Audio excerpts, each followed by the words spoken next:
Hello friends, आपका स्वागत है मेरे चैनल पे।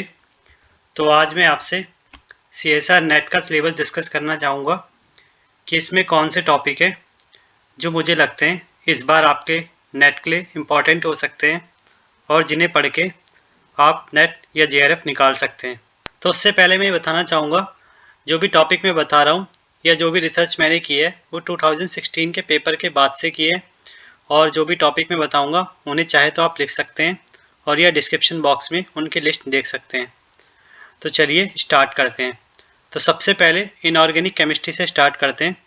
तो इनऑर्गेनिक केमिस्ट्री में पहला टॉपिक है केमिकल पीरियोडिसिटी।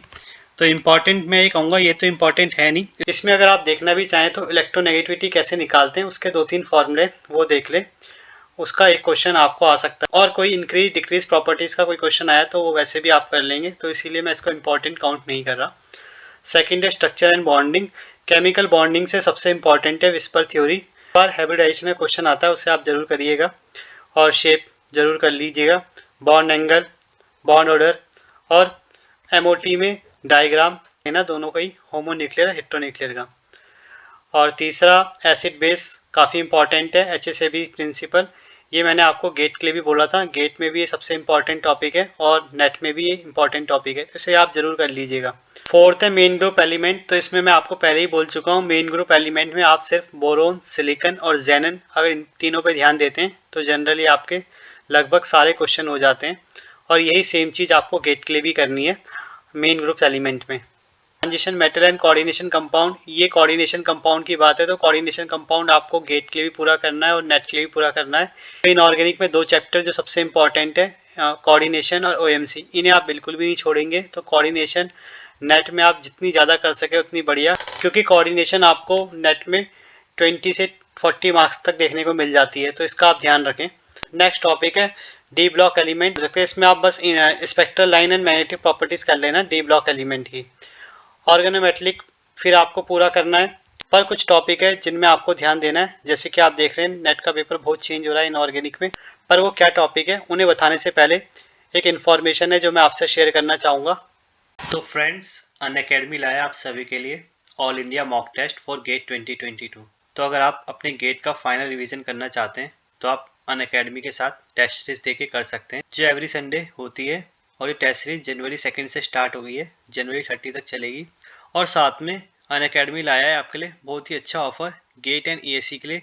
तो अगर आप नेक्स्ट गेट को टारगेट कर रहे हैं तो आप इस सब्सक्रिप्शन को परचेज कर सकते हैं, जिसमें आपको 12 मंथ्स में 2 मंथ्स का सब्सक्रिप्शन एक्स्ट्रा फ्री मिलेगा।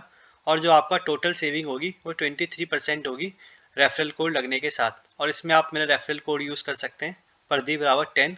और अगर आप अनअकैडमी का नेक्स्ट कॉम्बैक्ट टेस्ट देना चाहते हैं जिसमें आपको 100% स्कॉलरशिप जीतने का मौका मिलता है, और साथ में अगर आप 100 लकी पार्टिसिपेंट बनते हैं तो कुछ एक्साइटिंग गिफ्ट है जो आपको देखने को मिलते हैं, like Samsung tab, JBL speaker etcetera. तो आप इस टेस्ट को दे सकते हैं।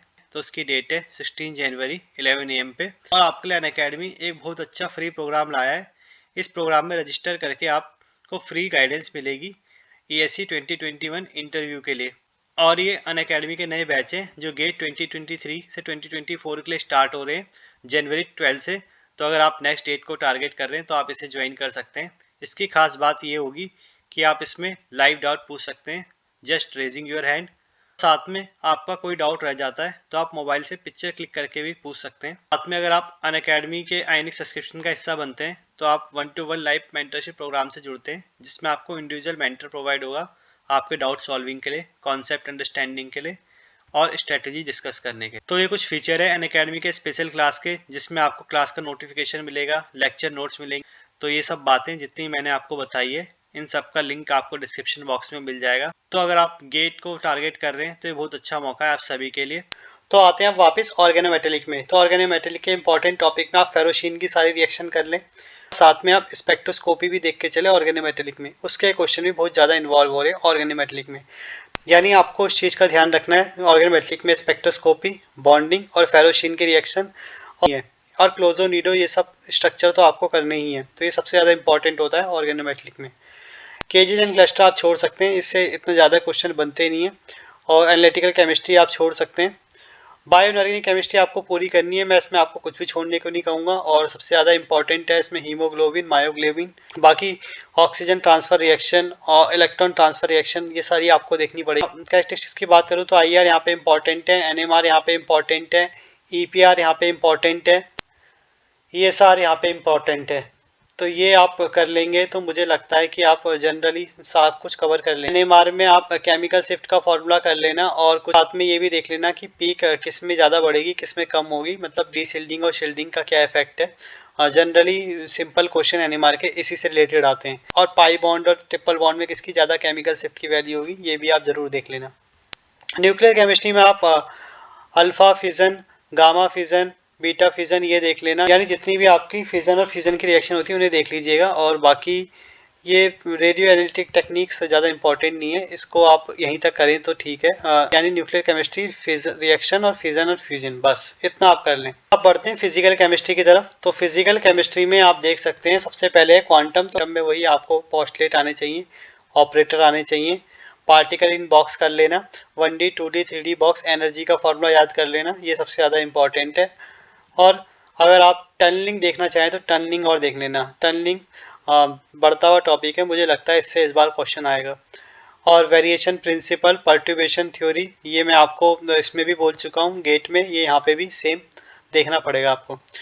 एटॉमिक स्ट्रक्चर स्पेक्ट्रोस्कोपी में टर्म सिंबल जरूर देख लेना। टर्म सिंबल हर बार एक क्वेश्चन आता है, तो टर्म सिंबल बिल्कुल मत छोड़ना, मोस्ट इंपॉर्टेंट टॉपिक है। केमिकल बॉन्डिंग इन डायटॉमिक्स, वैसे ही आपका केमिकल स्ट्रक्चर एंड बॉन्डिंग में कवर हो चुका है, तो इसे आप चाहें तो यहाँ पे छोड़ सकते हैं। और यहाँ पे बस आप हकल रूल, पाई इलेक्ट्रॉन सिस्टम देख लें। ग्रुप थ्योरी में पॉइंट ग्रुप आपके सबसे इंपॉर्टेंट है, एंड कैरेक्टर टेबल, तो ये आपका CSR नेट का सबसे ज़्यादा इंपॉर्टेंट है, इसे देख लेना। मॉलिक्यूलर स्पेक्ट्रोस्कोपी में मैं आपको कहूँगा अगर आपने सिलेक्शन रूल पढ़ लेंगे तो भी आपका शायद 1 से 2 क्वेश्चन हो जाएंगे। तो मॉलिक्यूलर स्पेक्ट्रोस्कोपी में आप सिलेक्शन रूल पढ़ के चले आना। और केमिकल थर्मोडाइक्स में आप पूरा ही कर ले इसको तो ज़्यादा अच्छा रहेगा, जैसे law state, path function, Maxwell relation, spontaneity, और डेल्टा एस का फॉर्मूला जरूर कर लेना। डेल्टा एस कैसे निकालते हैं, डेल्टा एस के हर बार एंट्रोपी का क्वेश्चन आता है। और और इक्विलिब्रियम अगर आप चाहें तो छोड़ सकते हैं नेट के लिए, इक्विलिब्रियम के क्वेश्चन बहुत कम हो गए हैं नेट में, तो इसीलिए आप इक्विलिब्रियम छोड़ सकते हैं। स्टैटिकल में मैं आपको कहूँगा आप बस उतना ही पढ़ लेना, कैनोनिकल और माइक्रो कैनोनिकल किसे कहते हैं, और अगर आप देखना भी चाहते हैं तो कुछ फॉर्मूले याद करके चले जाना अगर आपसे याद होते हैं तो। इलेक्ट्रोकेमिस्ट्री आप पूरी कर लीजिएगा। इलेक्ट्रोकेमिस्ट्री में अगर आपको मैं रिसेंट के सवाल कहूँ तो ज़्यादातर कंसंट्रेशन सेल से आ रहे हैं, तो कंसंट्रेशन सेल आप अच्छे से कर लेना इलेक्ट्रोकेमिस्ट्री में। और डीवे हकल रूल और डीवे ओजेंगर रूल ये अच्छे से कर लेना। केमिकल काइनेटिक्स भी सबसे इंपॉर्टेंट टॉपिक है, तो केमिकल काइनेटिक्स में आप इरिंज इक्वेशन छोड़ सकते हैं नेट के लिए, इरिंज इक्वेशन नहीं आती है नेट में।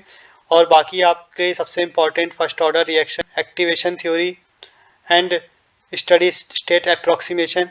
जैसे काइनेटिक्स नेट की थोड़ी इजी आती है, तो मुझे लगता है अगर आप सारा पोर्शन काइनेटिक्स का जो इजी वाला वो कर लेते हैं तो 90% से ऊपर क्वेश्चन आपके नेट के हो जाएंगे काइनेटिक्स के। कोलाइडल एंड सरफेस पूरा कर लेना, फ्री के मार्क्स हैं। बच्चे इनफैक्ट रिसेंटली तैयारी कर रहे हैं उनको तो मैं कहूँगा ये तो आप जरूर कर लीजिएगा, इसमें आपको जो भी मार्क्स मिलेंगे पूरे मिलेंगे। सॉलिड स्टेट भी आप पूरी कर लेना, नेट की सॉलिड स्टेट छोटी है, तो अगर आप करना चाहें तो जितने भी पैकिंग से रिलेटेड है और साथ में जितने भी स्ट्रक्चर NaCl, CaCl2 इनके बारे में पढ़ लेना, इतने में ही आपका सॉलिड स्टेट कवर हो जाता है।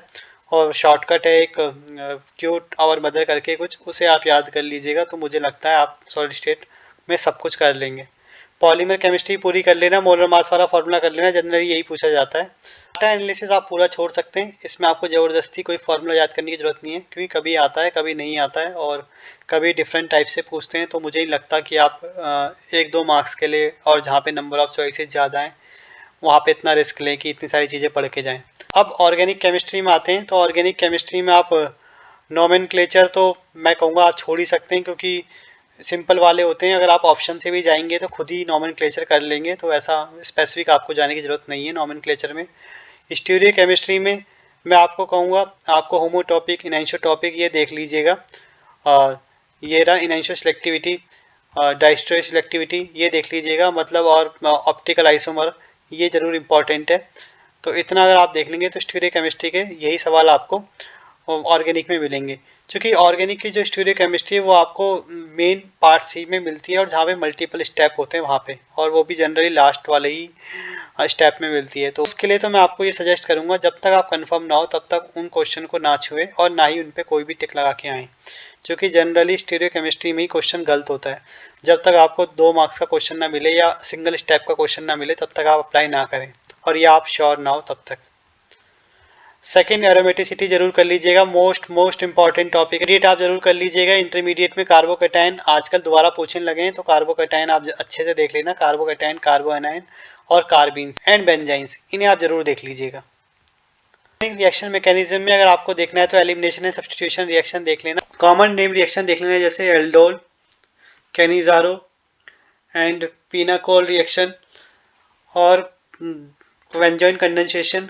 तो कुछ जो रिएक्शन का नाम है वो आपको मैं नीचे दे दूंगा, तो उन्हें आप अगर आप देखना चाहें तो देख लीजिएगा। बाकी नेम रिएक्शन का भी सवाल कभी कभी 4 मार्क्स का आता है और कभी नहीं आता है, तो मैं ये कहूँगा आपको कि अगर आप पे टाइम नहीं है तो सारी रिएक्शन बिल्कुल याद ना करें, और अगर आप देखना भी चाहते हैं तो मैं जो आपको बोलूँगा उतना ही देख लें अगर आप पे टाइम नहीं है तो। ऑर्गेनिक ट्रांसफॉर्मेशन में मैं आपको ये कहूँगा कि आप रीजेंट ही पढ़ लीजिएगा। Reagent LiHO4 NaBHO4 oxidising and reducing agent जो हैं उन्हें आप देख लेंगे, तो उन्हीं से आपकी ट्रांसफॉर्मेशन हो जाएगी जितनी हो सकती है।